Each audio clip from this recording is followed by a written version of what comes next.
yang netral. Ternyata Pak Budi sudah tahu ayatnya. Dia itu pengecut itu. Jangan burukan nama orang di sini, Pak. Di sini saya tidak mau burukan nama orang ya. Saya burukan dia, memang dia buruk kok. Engkau dan saya, Pak. Sekarang Pak Budi dan saya. Pak Budi dan saya. Yang lain nggak ada hubungan. Tadi saya mau jelaskan bahwa Pak ini udah tahu ternyata di Roma seperti itu. Kenapa Pak Budi mengeluarkan statement seperti itu bahwa orang di luar kekristenan dalam pengertian agama lain ya, Pak tadi mau katakan bahwa itu orang jelek, orang buruk, orang yang berdosa dan semuanya itu. Dan ternyata Pak udah tahu Pak, itu dihakimi menurut hati nurani. Berarti bukan menurut iman Pak kalau begitu, bukan menurut iman juga kalau begitu. Tidak memegang ajaran apostolik dan suksesi, apalagi suksesi apostolik, terus mengaku bahwa iman kami iman rasuli, iman kami iman apostolik.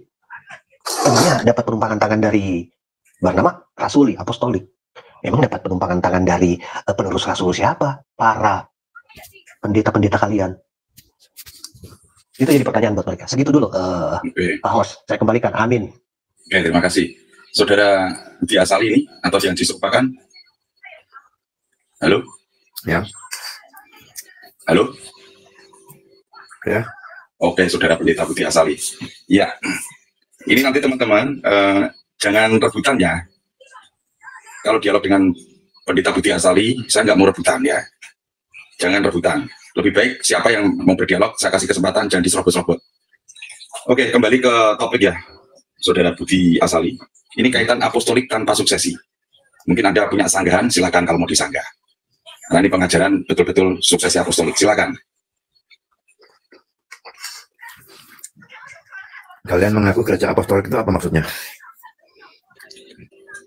Tadi kan nyimak nggak? Sudah saya berikan ayat-ayat semua itu.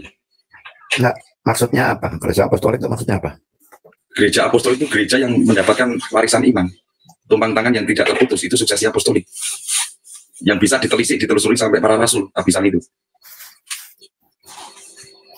Jadi para rasul itu yang 12 yang numpang tangan siapa? Ya dari Tuhan Yesus toh ya. Oh siapa sih? Kan Tuhan Yesus sendiri itu yang memberikan tumpang tangan dan hembusan Roh Kudus. Oh ya, Yesus tumpang tangan kepada para rasul kan? Lalu para rasul tumpang tangan kepada siapa? Ya kepada suksesi penerusnya toh ya. Nama-namanya? Kepada murid-muridnya lagi, kepada murid-muridnya lagi toh. Nama-namanya kamu ada semua sampai zaman sekarang? Namanya ada. Selama 2000 tahun kamu punya nama-namanya suksesinya? Oh ada. Dan di tempat ada bisa ditelisik enggak? 12 rasul itu tumpang tangan kepada 12 rasul lagi atau 12 apa? 12 rasul kepada muridnya. 12 rasul itu uskup Katolik pertama loh ya jabatannya. 12 rasul itu kan muridnya ada, masing-masing rasul kan punya murid sendiri-sendiri kan? Ada 70 murid. Ada 120 murid. Iya, nah 12 rasulnya sendiri. Pada saat 70 itu kan muridnya Yesus. Kalau yang ada. Jadi pertanyaan saya, kalau di tempat murid, kan? Ada, kalau di tempat Anda bisa nggak ditelisik sampai ke situ? Saya tanya dulu, 12 rasul itu punya banyak murid kan? Masing-masing punya banyak murid kan? Ada. Nah, lalu sekarang yang ditumpangi tangan oleh rasul, misalnya rasul A ya, dia punya 10 murid. Lalu yang ditumpangi tangan itu 10 murid semua? Atau cuma satu? Ini, tak buka ini ya.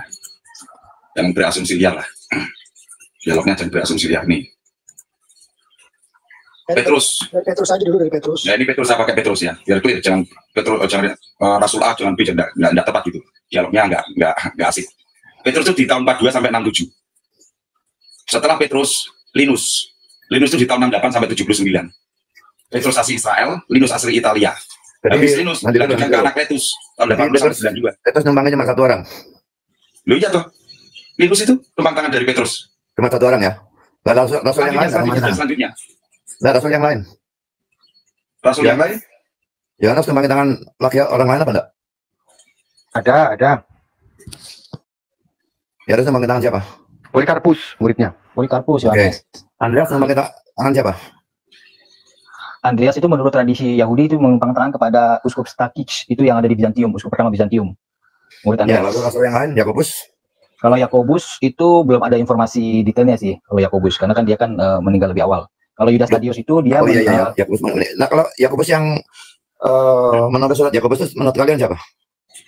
Yakobus habis itu ke Simeon, Pak. Jadi uskup Yerusalem uskup kedua. Yakobus mati juga kan? Dipanjang. Ya. Yakobus kecil kan? Iya, tapi kan bukan mati pada zaman Yesus kan?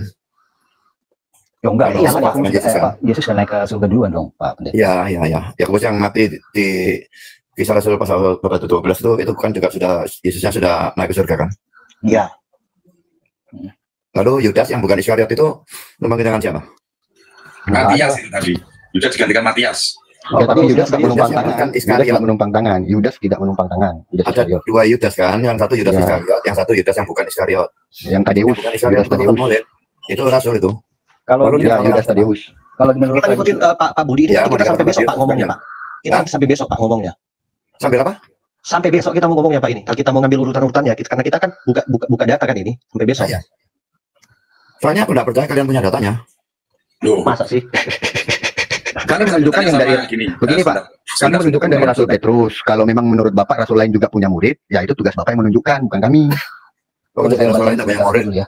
Boleh saya baca Siapa yang bilang Rasul lain nggak ada punya murid Pak? Jangan bikin framing begitu Pak. Tetapi kita untuk gereja Roma, sendiri berarti kan kita belajar gereja Roma ini Pak ngambil suksesi dari Petrus Pak.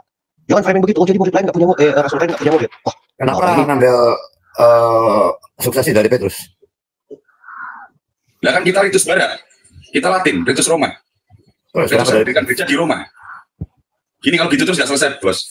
Saya mau minta kepada Anda bisa membuktikan suksesi apostolik dari gereja Anda? Jawab itu. Bagi saya apostolik atau tidak apostolik itu tidak ada nilainya ya. Wis. Nilainya sekarang ini yang benar itu yang mana? Bagi saya seperti itu. Jadi saya tidak peduli apostolik atau tidak apostolik. Tapi nilainya yang benar ini yang mana? ya dari ribuan denominasi Protestan Bapak tentukan dong mana yang benar. Apakah Golgotha Ministry yang paling benar Pak? Bukan Gimana? Golgotha Ministry, Reform yang paling benar. Oh, itu Reform yang paling benar. Siap. Dengar teman-teman semua yang di live chat bahwa gereja Reform itu gereja yang paling benar. Berarti gereja Lutheran nggak benar ya Pak? KBP lainnya KBP enggak nggak benar. Paling benar itu bukan berarti satu-satunya yang benar. Oh paling Pak, paling benar Pak. Satu Pak. Tapi Reform yang paling benar. Paling itu satu Pak, paling benar. Kebenaran Pak cuma satu Pak. Kalau kebenaran banyak ada banyak bukan namanya kebenaran itu Pak. Stephen Tong berarti benar ya Pak ya Stephen Tong ya Pak. Reform benar, cuma ada kesalahannya.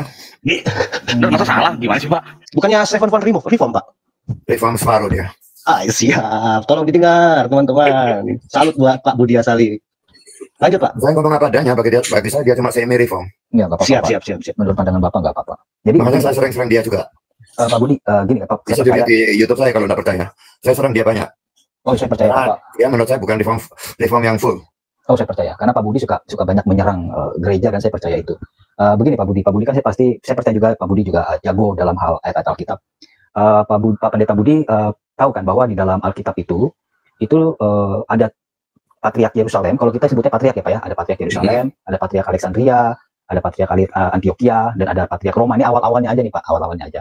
Dan mereka itu kan dipimpin oleh para rasul awalnya. Terus gereja di sana kan berkembang Pak. Yang kemudian kita kenal nama gerejanya ya Katolik, atau mungkin juga kalau pas zaman-zaman sekarang terpecah menjadi 2 aliran, yaitu Katolik dan Ortodoks. Nah ini kan gereja yang mengaku nih Pak, mengaku dari warisan para rasul. Gereja-gereja yang didirikan para rasul. Nah tadi Bapak bilang bahwa, Pak Pendeta bilang tadi bahwa gerejanya Bapak itu yang benar, atau yang mendekati paling benar, atau 99% benar, maaf kalau saya salah. Ya. Berarti Pak, Katolik dan Ortodoks ini masih kalah dong Pak kebenarannya dari gerejanya Bapak. Mungkin Bapak bisa jelasin Pak, kesalahannya di mana gitu Pak? Sudah pasti kerjaku lebih benar lah. Ya, Kalau boleh aku dijelasin Pak. Gini ya, kalau aku Pak Budi, saya nggak potong sebentar supaya kita semua tahu Pak. Ketika Bapak ngomong gereja Bapak yang paling benar, nama gerejanya apa Pak? Supaya kita bisa tahu ini. Oh iya betul. alirannya ya yang aku bilang paling benar ya, bukan gerejanya ya. Boleh Pak. Oh iya sudah Pak. Kali Alirannya reform kan. Hmm. Aku tadi bilang paling benar itu reform. Yang lain juga bukan salah, tapi kalah benar. Reform pun tidak benar 100% itu tidak mungkin. Aku tidak percaya ada gereja benar 100%. jadi reform apa Pak ini? Supaya paling kita mendekati jelas. kebenaran. Reform Calvinis. Iya. Apa ini? Oh iya sudah. Iya. Lanjut Pak WS. Kalau aku tidak menganggap reform paling benar, nah ya buat apa aku jadi reform? Nah ini menarik. Jadi itu mestinya setiap orang mestinya yakin aliran gerejanya paling benar. Kalau enggak, lalu kenapa dia masuk gereja itu? Betul.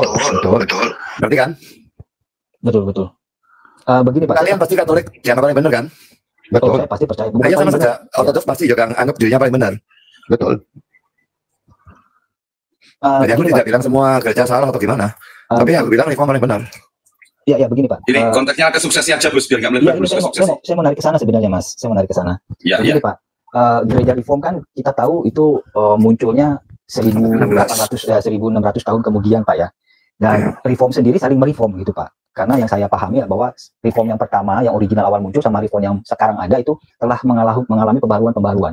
Nah, saya mau tahu nggak Pak? Saya boleh tahu nggak Pak? Kira-kira kenapa Bapak menganggap bahwa gereja Bapak yang muncul 1600 tahun atau 1800 setelah mengalami pembaharuan sampai ketemu Pak Budi itu menganggap paling benar? Gitu. apakah selama 1.600 tahun dalam dunia gereja atau kekristenan, dalam sejarah kekristenan, Kristen itu mengalami kesalahan dan baru ketemu kebenarannya 1.600 tahun kemudian? Ya mungkin Pak Pendeta bisa kasih pencerahan buat saya mungkin atau teman-teman di sini. Kelihatannya kamu berpendapat bahwa makin kuno satu gereja itu makin benar gitu ya? Kalau saya berpendapat bahwa yang mendekati suatu catatan sejarah tertua itu yang memiliki kebenaran, Pak. Gitu. Kalau memang yang lebih tua lebih benar, Yudaisme itu lebih tua dari kalian. Apa kalian berpendapat Yudaisme itu benar? Yudaisme kan kita patokannya dari setelah Yesus, Pak, bukan dari Yudaisme. Kita patokannya kan dari Yesus, kita kan Kristen. Setelah Yesus. Kan kita Kristen, Pak. Ngakunya Kristen. Kristen kan pengikut Kristus. Iya, tapi loh, orang-orang perjanjian lama, kalau aku juga sebut mereka Kristen loh. Yang percaya loh ya. Nah, yang percaya iya, yang percaya itu ya Yudaisme dia, Pak. Bagi aku Abraham, Musa, Ya, apakah mereka masih Yudaisme setelah percaya, Pak? Kenapa? Apakah mereka tetap Yudaisme setelah mereka percaya Yesus? Yudaisme pada zaman Musa, Daud dan sebagainya itu benar. Iya, betul, Pak. Tapi Yudaisme pada zaman Yesus memang sudah menyimpang. Nah, iya, itu udah menjawab pertanyaan Bapak, kenapa nggak ikut Yudaisme? Karena kita setelah Iya, zaman Yesus, Pak. Yudaisme yang benar gitu loh. Karena Itu bisa saya patahkan, Pak. Sudah sekali, Pak. sebenarnya Yudaisme setelah Kristen, setelah Yesus itu Anda bisa temukan di dalam Kekatolikan. Yudaisme setelah Kristen, setelah Kristus ada dalam Katolik. Iya, kan Bapak selalu bisa coba tabernakel, selalu dibilang, oh itu kan Yahudi. Mesbah, itu kan Yahudi. Ya masih ada di Katolik semua, Pak. Itu kan cuma benda-bendanya, ajarannya maksud saya. Ya ajarannya juga sama, itu kan walaupun benda itu masuk dalam pengajaran mereka bahwa setiap persembahan harus ada mesbahnya. Itu pengajaran. Ini melebar loh. Ke suksesi dulu aja, suksesi. Biar nggak melebar, nanti melebar kemana-mana ini nanti. Ke suksesi ya. Terlalu pusingkan dengan apostolik, suksesi dan sebagainya. Oke. Aku persoalkan sekarang ini ajarannya yang benar yang mana? Oke, sabar teman-teman ya. Ya sabar dulu ya teman-teman, mohon izin ya. Monggo. Selamat pagi menjelang siang, waktu Kolombia, berkah dalam. Salam. Oke. Selamat semuanya. Pendeta Budi, salam kenal ya, Pendeta. Ya. Semoga Tuhan memberkati. Oke. Silakan Romo. Ini saudara Pendeta Budi Asali, tidak penting suksesi apostolik, begitu mau. Dia bersama seperti itu, makanya judul kita itu apostolik tanpa suksesi. Silakan Romo, monggo. Oh ya, ini suksesi apostolik ya. Oke, pertanyaan saya yang pertama, di mana dikatakan bahwa suksesi apostolik itu di dalam kitab suci tidak penting? Bisa dijawab nggak Pak Budi? Saya juga bisa kembali ya. Dikatakan Saya tanya dulu dong. Saya tanya dulu. Kok begini? Bagaimana? Yang kan saya tanya dulu Pak Budi. Ya, saya sudah bilang. Tunjukkan saya di kitab suci di mana ada suksesi apostolik. Tapi tunjukkan dulu sebelum jawab. Tunjukkan dulu di mana tidak penting. Saya sudah. Oh, tapi dengan ayat tidak penting di mana? Jangan bilang aja logika kan itu menurut Bapak, tapi baru menurut kitab suci belum Pak. Tunjukkan saya di dalam kitab suci bahwa suksesi apostolik itu tidak penting melalui penumpang tangan.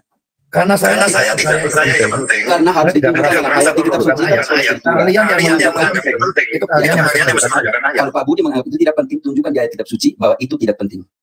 Tunjukkan Pak satu ayat aja, saya percaya. Dan sudah saya tidak percaya ada suksesi apostolik. Pak, kalau itu urusan Bapak ya. Yang penting Bapak Bapak tidak bisa menunjukkan kitab suci. Memang Pak nggak bisa, jadi bukan saudara. Kenapa Pak Budi? Mohon maaf, Romo. Suaranya dubbing.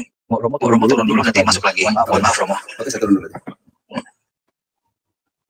Ya, mungkin biar diri itu kan mungkin Romo double itu. Mungkin Romo tuh pakai 2 device, satu di apa dia? Mungkin. Jadi memang Bicara sebentar Pak, supaya ketahuan mau dubbing atau enggak Pak? Coba Bapak cek Pak Budi, tolong Pendeta Budi tolong. 1, 2, 3. Oh iya benar, ada Romo. Enggak, itu hari juga begitu. Memang dia Romo. Ini masih. Oh ya, mungkin waktu saya omong, mungkin yang lain mute dulu ya. Oke. Masuk lagi nggak? Masih ini kayaknya. Oke, saya restart. Diam. Saya restart aja. Oke Pak. Masih dubbing nggak? Nah, Masih. Maksudnya begini. Di saat Romo memberikan pertanyaan kepada Pendeta Budi Asali, nanti dijawab Pendeta Budi Asali, tapi posisi mic Romo di mute. Nah ini kan enak jernih ini, yang nggak double. Ya, Romo memberikan pertanyaan juga ke Pendeta Budi Asali. Silakan Mo. Halo, oke. Sebenarnya bukan pertanyaan sih sebenarnya. Adalah kejujuran hati saya mau tanya. Oke. Saya kan tanya tadi, kalau seandainya itu bagi Pendeta Budi Asali, Pak Budi Asali, bahwa suksesi apostolik itu tidak penting, tunjukkan di mana ayat yang mengatakan tidak penting. Bukan pemikiran pribadi, bukan menurut saya percaya tidak percaya. Karena kan soal skriptura. Di dalam Alkitab ada suksesi apostolik. Oh, di dalam kitab suci tidak ada suksesi apostolik. Oke, saya terima pernyataan itu. Kalau Anda tunjukkan ayatnya di mana ada suksesi apostolik. Tapi oke, tidak ada. Itu alasan yang dibuat-buat tidak apa. Yang kedua, Pak, saya mau tanya secara jujur. Nanti sebentar. Oke, nanti saya jawab. Yang pertanyaan kedua. Pertanyaan kedua. di mana Yesus mendirikan gerejanya? Yesus mendirikan gerejanya. Di mana, Pak? Yerusalem. Oke, berarti Pak mengakui bahwa Yesus mendirikan gerejanya. Yang kedua, di mana Martin Luther mendirikan gerejanya? Martin Luther mendirikan gereja di Jerman. Oke, berarti tidak ada di kitab suci satupun bahwa kita temukan Yesus Kristus mendirikan gerejanya di Jerman. Dengan sendirinya Pak Budi Asali sudah mengakui bahwa Yesus mendirikan gerejanya dan Yesus punya gerejanya. Silakan baca 1 Timotius bantu Deutro 3 ayat 15 sebelum saya jawab suksesi apostolik. Jadi dengan sendirinya Pak Budi Asali sudah mengakui bahwa Yesus punya gereja. Karena tadi dikatakan bahwa Yesus mendirikan gerejanya di Yerusalem dan Martin Luther mendirikan gerejanya di Jerman. Berarti bukan di kitab suci. Oke, kita sudah tahu. Dengan begini kita secara jelas sudah tahu. Oke, tolong baca. Nah, tolong baca Yesus punya gereja. Oke, Yesus punya gereja dulu. Sebelum masuk ke situ, harus tahu bahwa Yesus punya gereja dulu supaya kita bisa masuk ke suksesi apostolik. Kalau tidak nggak bisa. Karena saya tahu bahwa saya baca semua doktrinnya Luther dan semuanya, pandangan Luther tentang gereja dan semuanya, gereja rohani dan gereja hierarkis dan semuanya itu. Oke, saya mau, tapi saya Pak Budi jangan menyangka lagi ya. Pak Budi sudah bilang Yesus dirikan gereja di Yerusalem dan Luther dirikan gereja di Jerman. Artinya Pak Budi sudah bersama Yesus punya gereja. Nggak ada kata pertama didirikan lagi gereja. Bukan Pak, bukan karena ini yang 1 Timotius 3 ayat 15. Oh, itu bukan gereja, itu komunitas Pak. Jangan salah paham. Jangan salah paham Pak. Buktikan di kitab suci bahwa itu bukan gereja yang didirikan oleh Yesus. Buktikan bahwa Paulus mendirikan komunitas. Bukti, tapi sebelum itu Pak, harus baca dulu 1 Timotius 3 ayat 15. Dia terbantu dulu. Oke, saya baca Pak Budi ya. Biar jelas. Oke, biar jelas, biar nanti jangan ada salah paham pakai bahasa Inggris dulu. But if I carry along that so mayest know whom so others to behave thyself in the house of God, which is the church of the living God, the pillar and the ground of the truth. Ya, sekarang saya pakai bahasa Indonesia. Ya, ada kata church-nya ya. Jadi jika aku terlambat, sudahlah engkau tahu bagaimana orang harus hidup sebagai keluarga Allah, yakni gereja dari Allah yang hidup, yang penopang dan dasar kebenaran. Demikianlah sabda Tuhan. Pak Budi, tolong katakan bahwa ini bukan gereja yang Yesus punya. Katakan kepada saya bahwa bukan gereja Yesus punya yang ini. Aku sekarang ingin baca giliran dong. Jelaskan dulu ini karena barusan selesai dibacakan bisa. Bahwa ini bukan Kristus punya gereja. Satu. Apa tadi? Oh, berarti Pak Budi nggak beri perhatian ya. Pak Budi lagi cari ayat ya. Oke, nggak apa-apa Pak Budi silakan. 1 Timotius saya bantu ya Pak. 1 Timotius 3 ayat 15. 1 Timotius 3 ayat 15. Ayat 15. Baca aja sendiri Pak. Silakan baca. 1 Timotius 3. Jadi jika aku terlambat, sudahlah engkau tahu bagaimana orang harus hidup sebagai keluarga Allah, yakni jemaat dari Allah yang hidup, yang penopang dan dasar kebenaran. Lalu apa yang mau diambil dari ayat ini apa? Jemaat Allah. Oh ya, itu gereja kan? Atau bukan? Iya.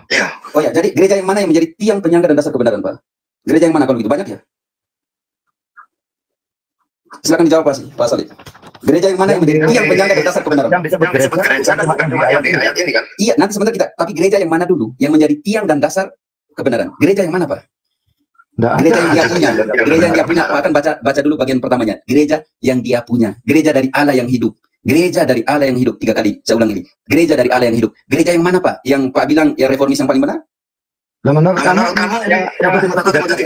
ternyata gereja itu yang Pak Saleh bilang sudah jujur secara jelas bahwa gereja itu yang didirikan Yesus di Yerusalem. Perkara selesai Pak, selesai. Gereja ini yang didirikan bukan tadi kan Pak bilang yang didirikan di Yerusalem. Berarti gereja yang mana di atas dasarnya siapa? Oh, bukan nalar Pak. Ini satu cara berpikir. Oke, silakan yang teman yang lain silakan. Kalau Pak Budi Asali mau tanya silakan Pak. Yang pertama saya akui, saya terima kasih. Pak Budi Asali sudah mengakui bahwa Yesus sudah mendirikan gereja di Yerusalem dan Luther mendirikan gereja di Jerman. Jadi bukan di kitab suci. Tidak ada ditemukan Luther dirikan gereja di dalam kitab suci di Jerman. Nggak ada Pak. Tapi Pak, jadi gereja di Roma bukan gereja ya? Oh, itu kan gereja ya? Gereja yang Pak bangunan atau gimana? Kalau di Jerman bukan berarti di Vatikan bukan gereja. Pak Budi, di kitab suci Pak Budi, jangan keluar jauh dari kitab suci Pak Budi. Kitab suci. Kamu yang lari ke gerejanya dulu. Oh ya, tadi kan itu kan pengakuannya Pak Budi, bukan saya. Ayo tanya teman-teman. Saya cuma menjelaskan Yesus. Ya terus tadi siapa yang mengaku dirikan gerejanya? Bilang bukan sebagainya. Kamu yang pergi ke Luther dulu. Pak, saya kan tanya Bapak. Jadi yang lebih penting Pak Budi, gereja yang didirikan oleh Yesus atau gereja yang didirikan oleh reformis? Mau tanya Pak Budi, jujur hatimu Pak. Gereja mana yang lebih penting? Untuk sampai di Roma, dia harus ada suksesi apostolik dan akan bisa masuk. Jujur Bagi saja, aku, gereja mana yang lebih penting? itu bukan gereja. Itu nanti masuk ke suksesi apostolik. Sebentar saya jelaskan. Yang sekarang saya mau tanya dari kejujuran hatinya Pak Pendeta. Dan kebenaran itu membebaskan Pak Budi. Saya mau tanya Pak Budi, gereja mana yang lebih penting? Yang didirikan oleh Yesus di atas para rasul, setelah itu diteruskan sampai dalam suksesi apostolik yang kita kenal nanti kenapa sampai di Roma? Ataukah gereja yang didirikan di abad 16 oleh Martin Luther? Gereja mana yang lebih penting, yang lebih benar? Gerejanya Kristus atau gerejanya Martin Luther? Jujur Pak, jujur aja. Enggak apa? Kita orang Kristen. Yang lebih mana yang lebih penting? Gerejanya Martin Luther. Berarti bukan lagi Kristen Pak. Berarti bukan lagi Kristen. Jadi ngapain kita diskusi di sini kalau memang gereja Martin Luther bukan Kristus Pak? Ngapain kita diskusi dengan Pak Budi Asali? Ya udah, ikut aja Luther, bukan ikut Yesus. Sekarang apostolik. Rasul mana yang melakukan iman dan perbuatan? Ya Pak? Nggak dengar? Kalau gerejamu apostolik, aku tanya rasul mana yang selamat itu karena iman dan perbuatan. Tolong dibaca Wahyu 20 ayat 12-13 ya untuk Pak Budi. Romo boleh diingatkan dulu, Romo. Oke. Harusnya di restart dulu. Wahyu berapa? Ya, tadi temanya udah rubah nih, bukan lagi suksesi apostolik karena udah beda. bukan lagi karena udah perbuatan dan iman. Ya udah enggak apa-apa kalau gitu kita masuk juga. Kita bantu aja satu ayat deh. Wahyu 20 di penghakiman terakhir. 20 12-13. Oke. Dan aku melihat orang-orang mati, besar dan kecil, berdiri di depan tahta itu. Lalu dibuka semua kitab, dan dibuka juga sebuah kitab lain, yaitu kitab kehidupan. Dan orang-orang mati dihakimi menurut perbuatan mereka, berdasarkan apa yang ada tertulis di dalam kitab-kitab itu. Maka laut menyerahkan orang-orang mati yang ada di dalamnya, dan maut dan kerajaan maut menyerahkan orang-orang mati yang ada di dalamnya.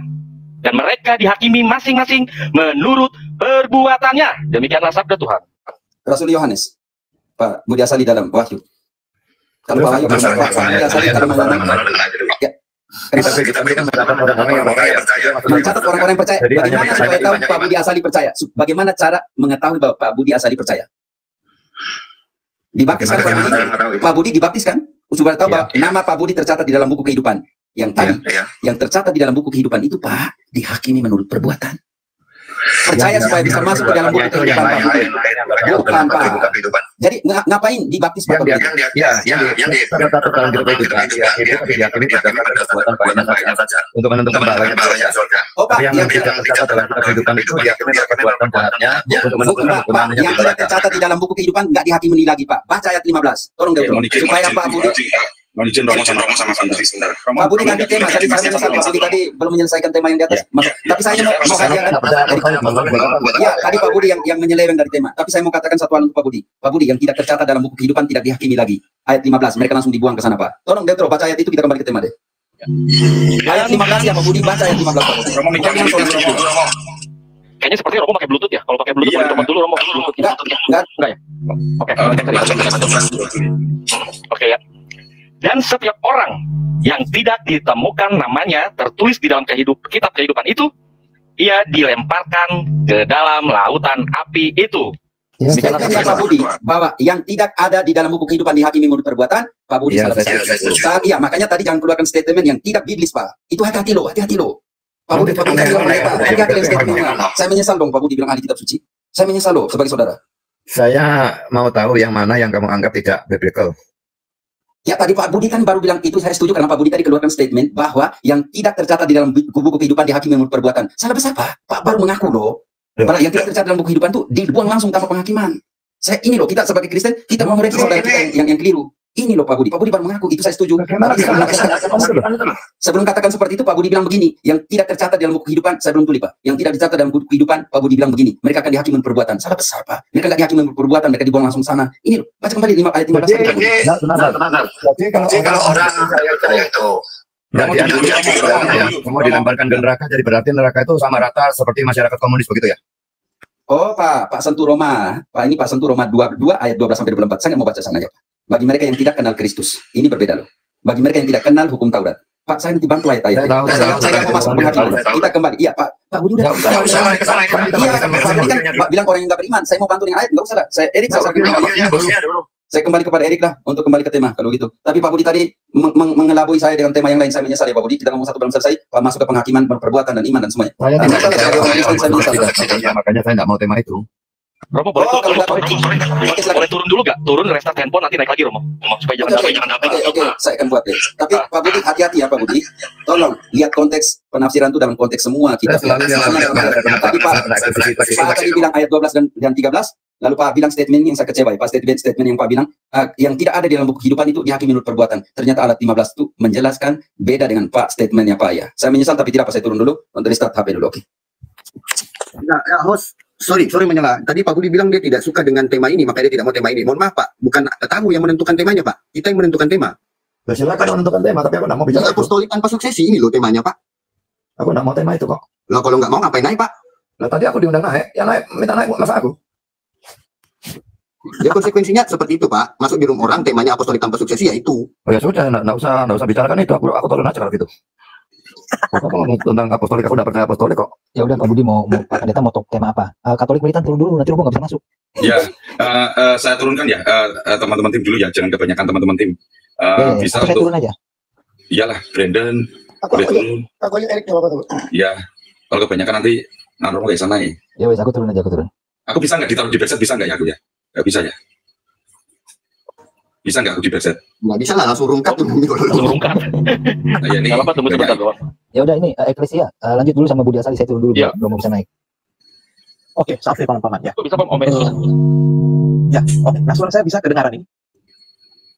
Lanjut. Bisa, lanjut. Ini aja nggak usah diatur. Aku yang jadi moderator, jangan di tengah gini lah. Nah, ya, aku turun juga. Ini pada framing keroyokan. Wah, takut banget Pak Budi Asali dikeroyok. Nggak mungkin lah Pak Budi Asali ini pendekar kok dalam apologetika. Masa takut dikeroyok? Aku turun lah kalau yang itu. Oke. Ada Dante di bawah ya, Dante ya. Dante di bawah, Brandon di bawah. Dante. Ya udah mantap Romo. Brandon di bawah. Ya, oke. Ya, Brandon udah di bagus bawah juga, langsung. Romo. Ya. Asal kan? Oke. Oke, yang buat statement di komen ya. Tadi saya sama Pak Budi Asali, bukan keroyok-keroyok Pak Budi Asali. Jadi hati-hati yang buat framing di bawah ya. Maksud saya, dewasa lah. Oke. Oke, kalau tadi kamu bilang bahwa yang tidak percaya itu tidak dihakimi, tapi langsung dibuang ke neraka, kamu bertentangan dengan 2 Korintus 5 ayat yang ke-10 ya. Saya clear. Bukan yang tidak percaya Pak, yang tidak terdaftar di dalam buku kehidupan. Nah, itu yang tidak terdaftar kan, yang Ini statement orang-orang kedua yang tidak saya percaya kan. perbaiki dari Pak Budi Asali ya. Hati-hati buat statement yang saya nggak pernah bilang.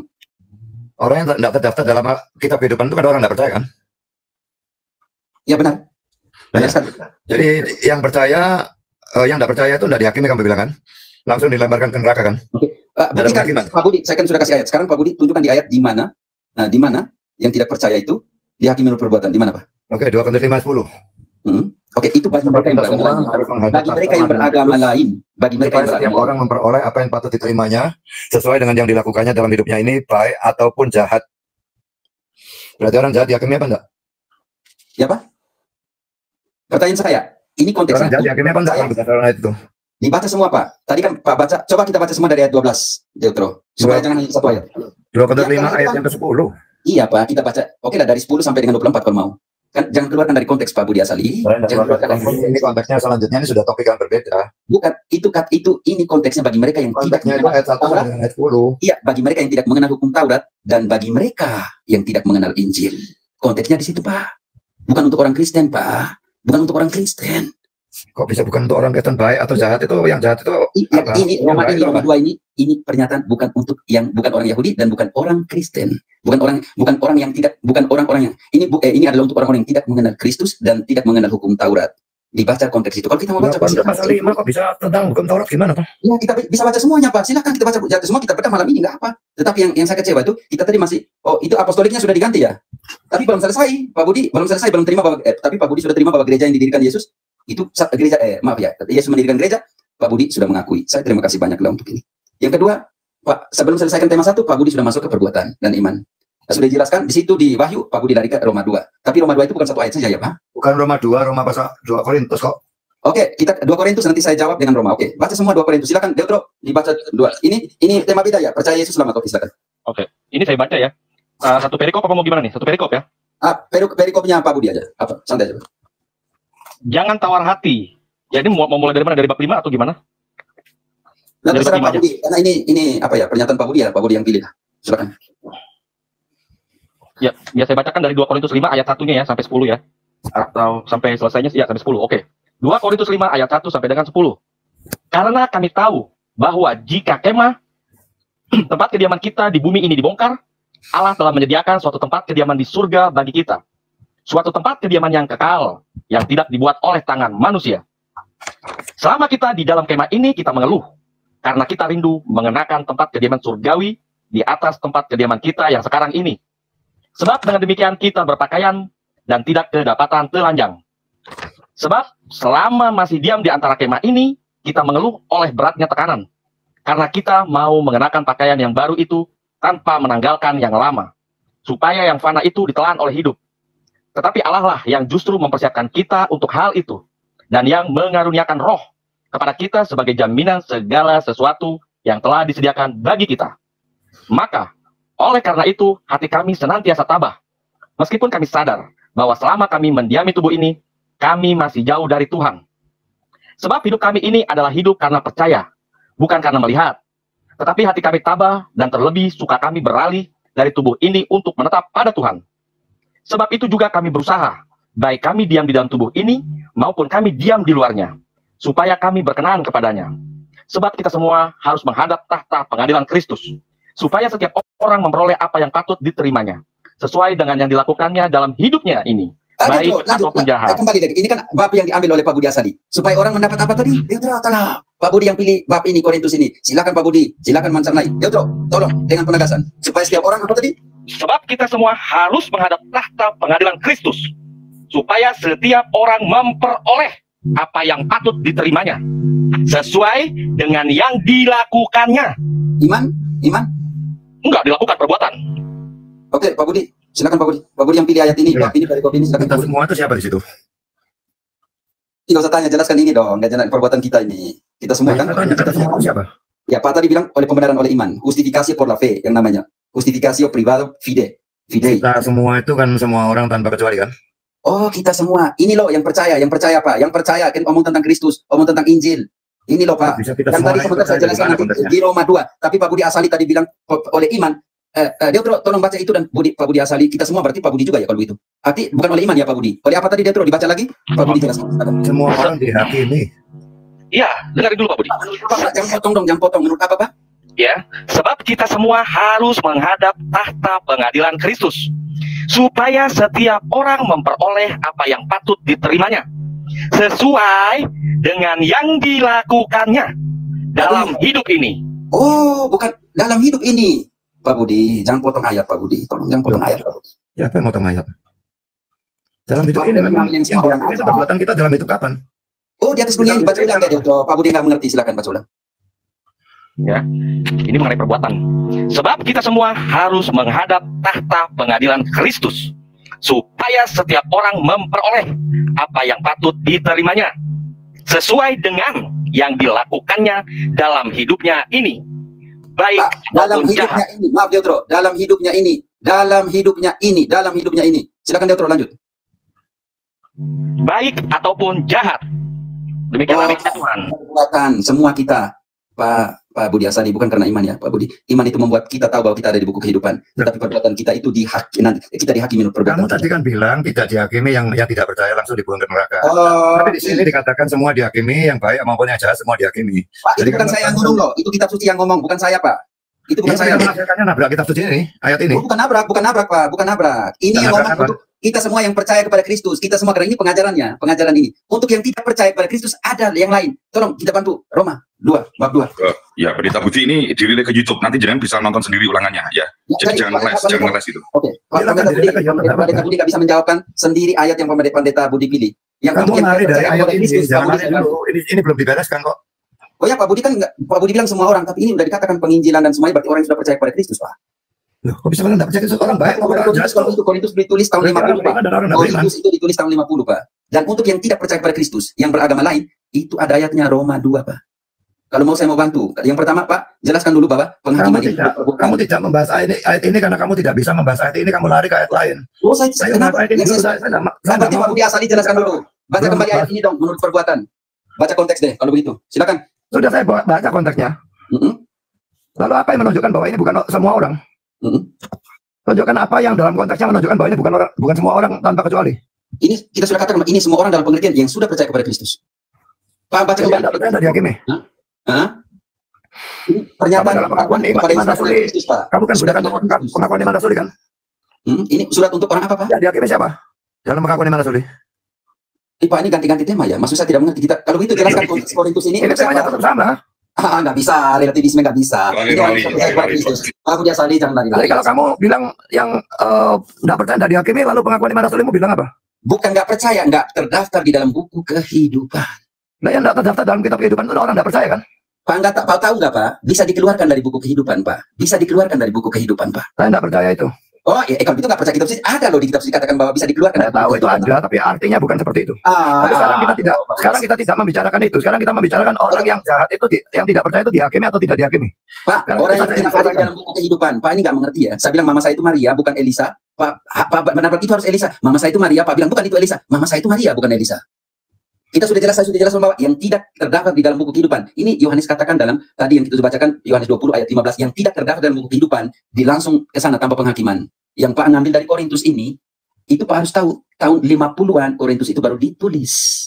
Artinya kapan ditulisnya? Artinya Korintus itu ditulis oleh Paulus. Korintus itu sudah kenal Kristus. Jemaat sana sudah kenal Kristus, Pak. Jadi alasan tulis Korintus itu. Korintus ini justru banyak jemaat yang sesat, makanya Paulus yang bahas itu kan. Jemaat yang sesat. Pak buktikan ayat di mana bahwa jemaatnya sesat, silakan. 1 Korintus pasal 15. Jelaskan di mana umatnya sesat. Tapi mereka sudah kenal Kristus. Pasal 15. Silakan dibaca. Mereka tidak percaya kebangkitan orang mati. Tapi mereka sudah diwartakan. Mereka sudah diwartakan. Mereka sudah diwartakan. Dan mereka tidak percaya, tapi mereka sudah mendengarkan pemberitaan Injil. Mereka sudah mendengarkan pemberitaan Injil. Tidak peduli mereka mendengar atau tidak mendengar, tapi mereka semua diadili. Orang percaya atau tidak percaya itu diadili. Pak, itu urusan Bapak kan. Bapak selalu pakai statement pribadi, bukan kitab suci. Saya bilang gimana? Terserah Bapak kalau itu. Saya hanya mau menunjukkan bahwa ini dikatakan semua orang.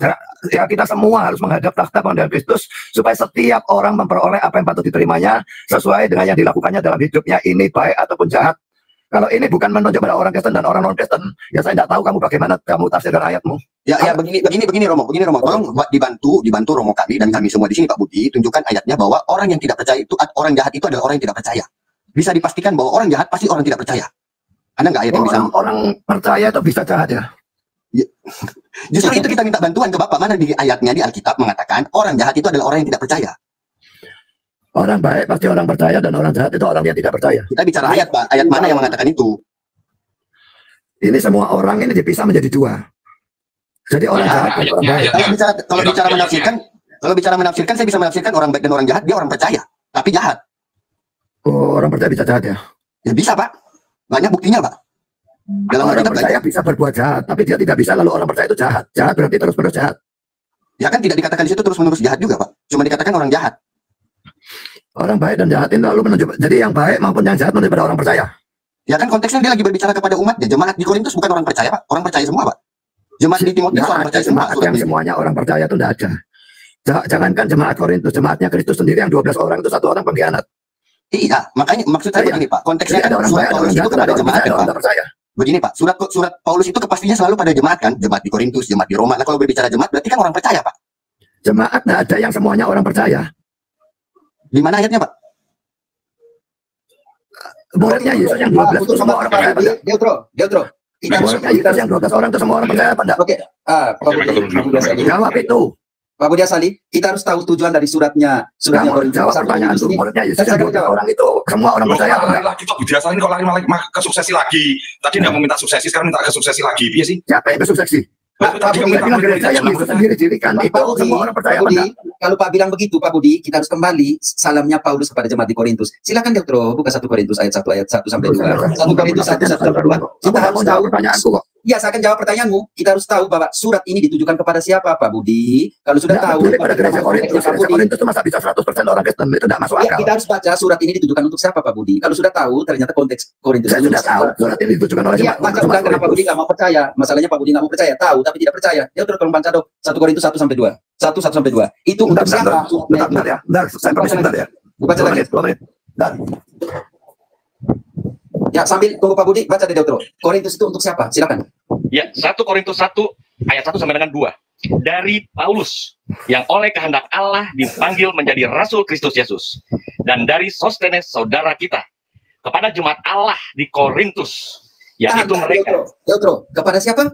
Kepada jemaat Allah di Korintus. Artinya orang sudah kenal Kristus atau belum? Sudah kenal dan bersekutu di dalam gereja. Oke, lanjut deh, lanjut.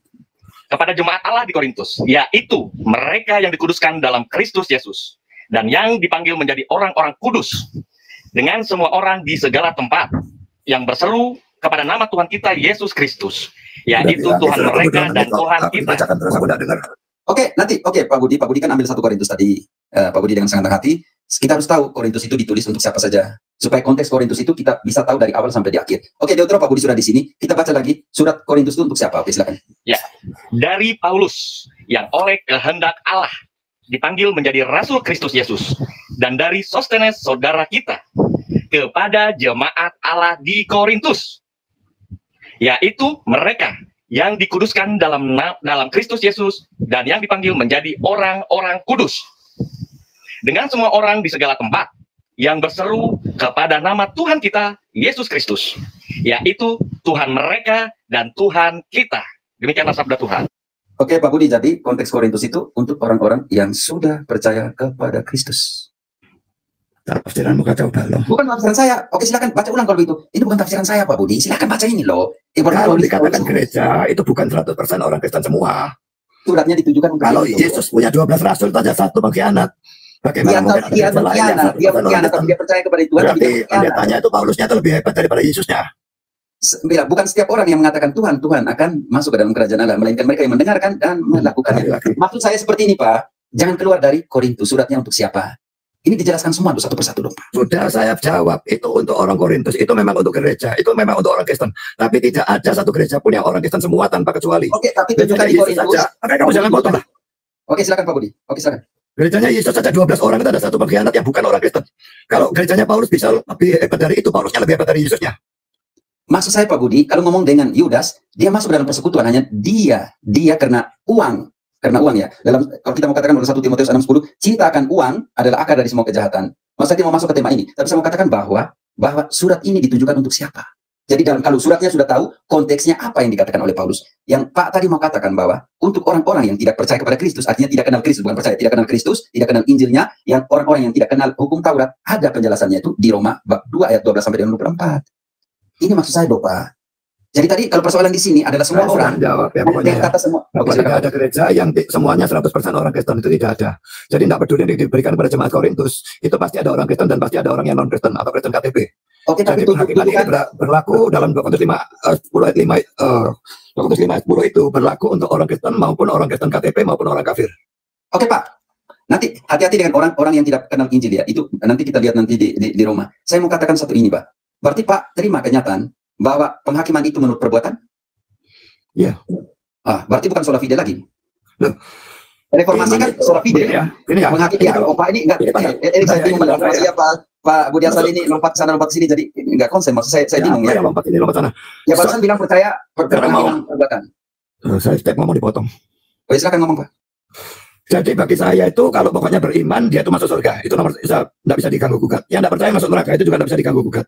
Tapi sekarang orang masuk surga dan masuk neraka itu ada tingkat-tingkatnya. Jadi pahalanya berbeda dan hukumannya berat ringannya juga berbeda. Nah itu yang dihakimi. Kalau masuk surga atau tidak masuk surga itu ada beriman atau tidak beriman. Tunjukkan kitab suci yang mana, ayat yang mana bahwa semua orang dihakimi menurut tingkat-tingkatan. Tolong dong Pak, tolong saya sangat menarik Pak. Tunjukkan kitab suci Pak. 2 Korintus itu apa enggak? Mana tingkatannya? Mana tingkatannya Pak? Tingkatannya.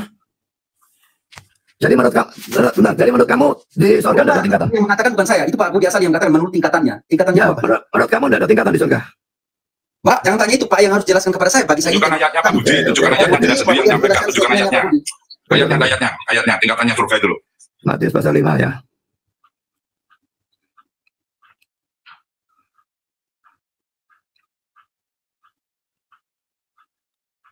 Matius pasal 5 ayat 19 ya. Mau baca konteksnya silakan, saya baca ayat 19-nya saja. Karena itu siapa yang meniadakan salah satu perintah hukum Taurat sekalipun yang paling kecil dan mengajarkannya demikian kepada orang lain, ia akan duduk di tempat yang paling rendah dalam kerajaan surga. Tapi siapa yang melakukan dan mengajarkan segala perintah-perintah hukum Taurat, ia akan menduduki tempat yang tinggi dalam kerajaan surga. Jadi ada tempat tinggi, ada tempat rendah atau tidak? Pak, hukum Taurat ya. Hukum Taurat ya. Jangan lupa Roma 3:28. Karena kasih karunia Allah bukan karena perbuatan hukum-hukum Taurat.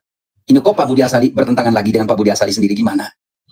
Kan Luther ngambil ayat itu untuk mengatakan bahwa pembenaran hanya karena kasih karunia Allah, bukan karena perbuatan-perbuatan hukum Taurat. Lalu sekarang Pak Budi Asali ngambil dari Injil ini untuk mengatakan bahwa di sana ada tingkatan. Berarti Pak Budi Asali ini Pak melakukan perbuatan hukum Taurat atau melakukan perbuatan hukum cinta yang Yesus ekspresikan di dalam, jelaskan dalam Matius 22 ayat 38 sampai 40. Hukum Taurat itu kan memang disimpulkan dalam dua hukum itu. Kasih kepada Allah dan kasih kepada sesama itu kan ringkasan dari hukum Taurat.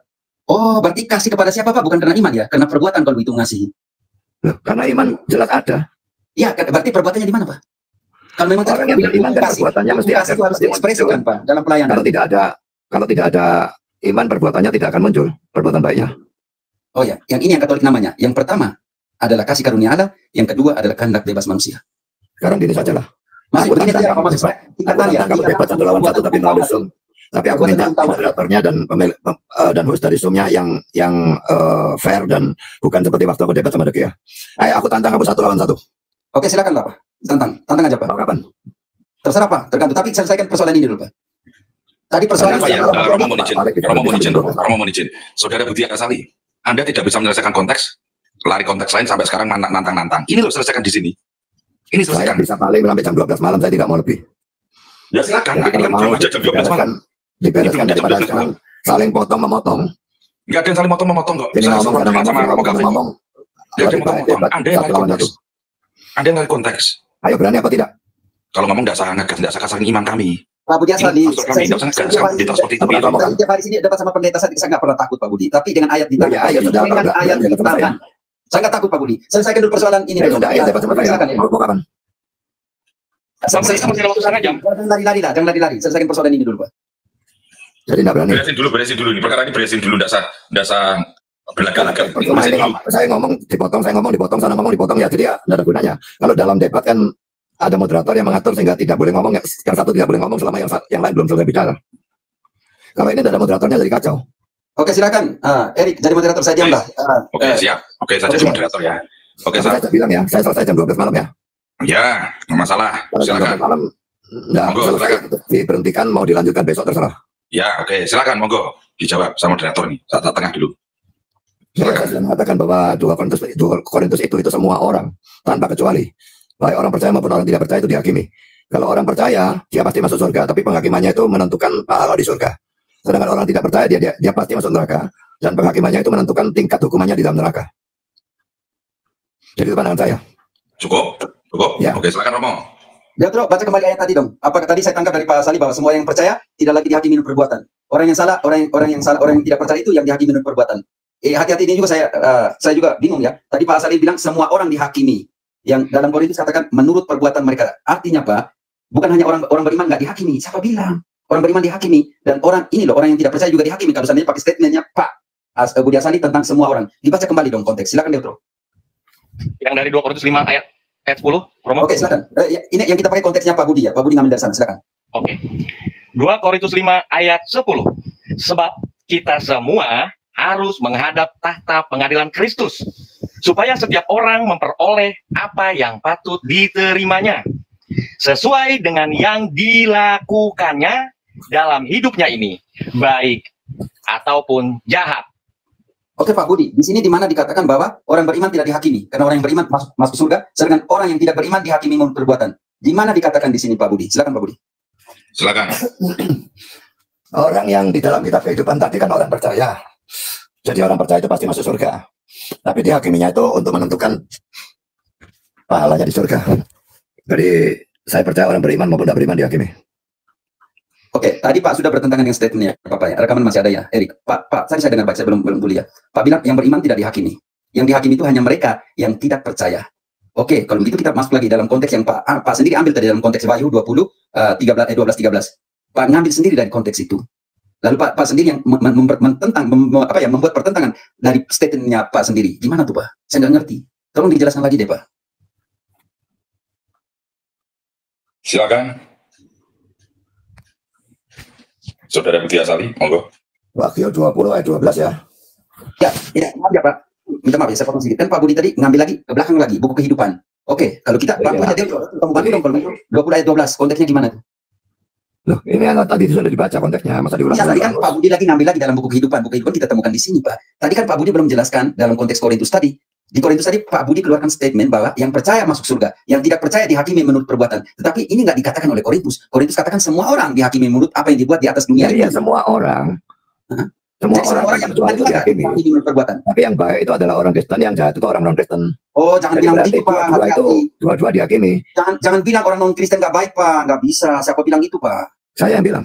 Oh ya, berarti kalau Pak yang bilang hati-hati dengan statement seperti ini Pak. Saya memberikan teologi saya ya, karena saya orang Ya, reform. bukan Saya teologi teologinya reform. Pak, bukan teologinya biblis. Siapa yang bilang teologi reform bukan teologi biblikal siapa?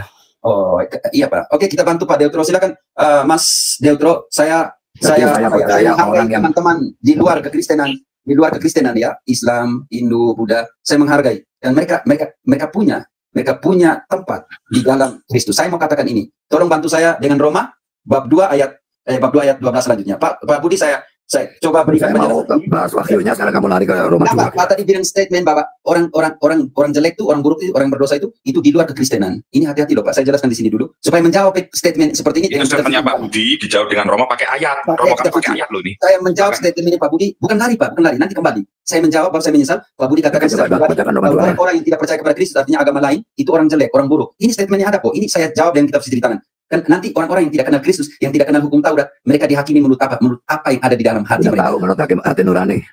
Makanya kenapa bilang jelek orang di luar Kristen itu jelek, orang berdosa. Hati-hati loh, kita bantu deh. Kalau itu Pak Budi Asali sudah tahu, hanya mempletir kitab suci, nggak boleh. Silakan kita bantu Pak Budi supaya yang ada di room ini tahu bahwa Tuhan itu murah hati. Silakan. Sekarang saya tanya, apakah orang yang mempunyai sabar dulu. Statement Anda dijawab oleh Romo kami pakai ayat lain dulu. Dia terus bacakan langsung. Lah ya, aku udah dikasih kesempatan ngomong terus. Makanya habis ini panjenengan ngomong, Anda yang ngomong ngawur dibantah pakai ayat gitu loh. Makanya tadi Anda bilang itu teologi reform ya. Mau jawab bantahnya sesuai Injil gitu loh. Tapi kamu yang ngoceh terus sehingga aku nggak bisa ngomong. Memang percaya menurut hati nurani. Tapi apakah ada orang yang lulus dalam pengadilan melalui hati nurani itu? Coba dijawab. Terserah Pak Budi dulu, karena Pak Budi saya mau ini Pak Budi, hati-hati dengan buat statement untuk teman-teman yang beragama lain ya. Maksud saya seperti itu. Pak Budi sudah tahu apa yang saya katakan. Pak Budi sudah tahu, tetapi teman-teman yang di room yang lagi dengar ini belum tahu. Kita bantu teman-teman yang di room ini juga. Semua yang tidak percaya kepada Kristus itu tidak bisa berbuat baik sama sekali. Jadi gimana nggak mungkin? Yang bilang sekolah skriptura, lalu kita jawab dengan sekolah skriptura, lalu dia bilang ayat-ayat tidak penting. Gimana Erik? Saya nggak bisa dapat. Tidak penting. Sekarang baru katakan ayat sesat pikir ngomong, sesat pikir maksudnya. Ya udah, saya pamit ya. Kalau gitu minta maaf ya Pak Budi Asali. Mungkin bukan levelnya saya lah untuk dapat dengan Pak Sali. Pak Sali, cepatlah dengan sesat pikir. Minta maaf ya, saya keluarkan statement. Saya mau katakan yang sesat pikir. Erik, mohon maaf saya. Bagi saya Romo itu bukan level saya malahan.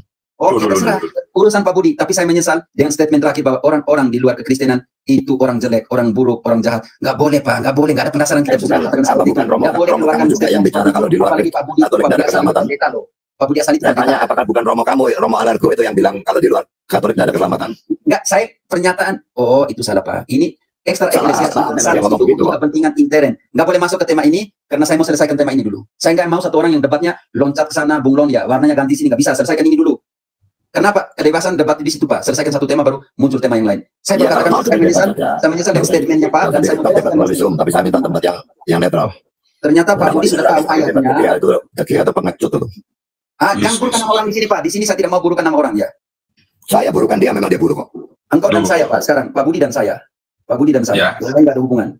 Tadi saya mau jelaskan bahwa Pak ini udah tahu ternyata di Roma seperti itu. Kenapa Pak Budi mengeluarkan statement seperti itu bahwa orang di luar kekristenan dalam pengertian agama lain ya Pak tadi mau katakan bahwa itu orang jelek, orang buruk, orang yang berdosa dan semuanya itu. Dan ternyata Pak udah tahu Pak itu dihakimi menurut hati nurani. Berarti bukan menurut iman Pak kalau begitu, bukan menurut iman juga kalau begitu.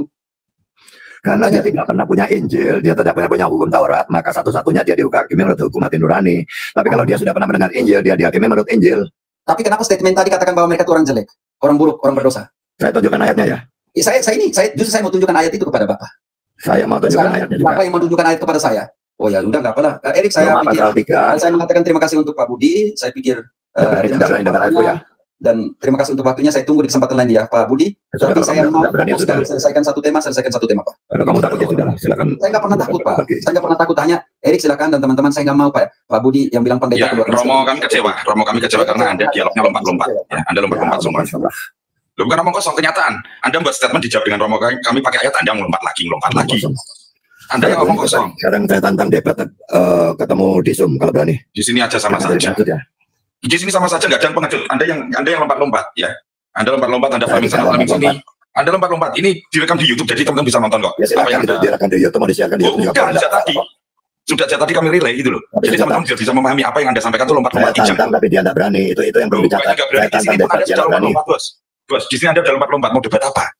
Gitu loh. Lompat-lompat, Anda mau debat apa? Gitu. Memang mau jawab. Santai bahasanya ya, santai bahasanya bicara dengan romo kami ya. Saya hormati Anda, tapi Anda santai bahasanya dengan romo kami.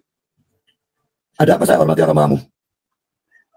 Loh, penghormatan bukan harus lu percaya sama romo kami, tapi setidaknya bahasamu dijaga, bahasamu menentukan siapa kamu. Aku bahasanya apa?